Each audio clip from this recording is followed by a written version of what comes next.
listening to that with me, our chief foreign editor, Rob Parsons. And Rob, we'll come to the substance of it in just a moment. But first of all, the atmosphere in the hearing room, first of all, merits a little bit of discussion because he was interrupted twice by protesters, and he himself, well, ironically, for somebody who wants to be confirmed as health secretary, he didn't sound that well, did he? No, it's quite a bizarre opening to this hearing. First of all, because as you rightly point out, he doesn't sound very well. He's got a very, very hoarse voice, clearly struggling to speak. We don't know why. At the same time as that, we've had voices off stage, as it were, shouting out "liar," as one woman had to be thrown out of the hearing. But the questions have been, at least from the Democrat, from Ron Wyden, who's the senior Democrat on the Finance Committee, have been pretty tough and to the point. And RFK Jr. has sort of struggled really to come up with a convincing argument.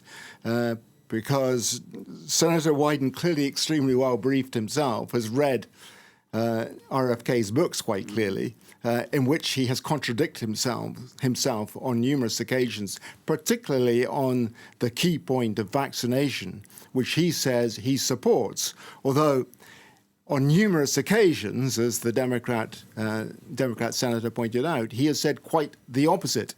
And as Caroline Kennedy, cousin of RFK, has also said, this is a man whose views on vaccines are dangerous and willfully misinformed, who said just a few days ago that he preys on the desperation of parents of sick children, vaccinating his own kids while building a following, hypocritically discouraging other parents from vaccinating theirs.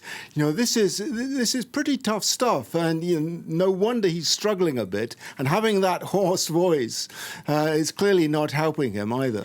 No, and it'll be really interesting, Rob, to see, what it is that some of the Republican senators on this hearing say, whether they challenge Robert Kennedy very much at all, because in the hearings of other rather controversial Donald Trump picks, Hegseth, for example, for defense secretary, in the end, he was confirmed by a split Democratic-Republican committee. So we'll see whether the Republicans here do end up voting for Kennedy. Absolutely.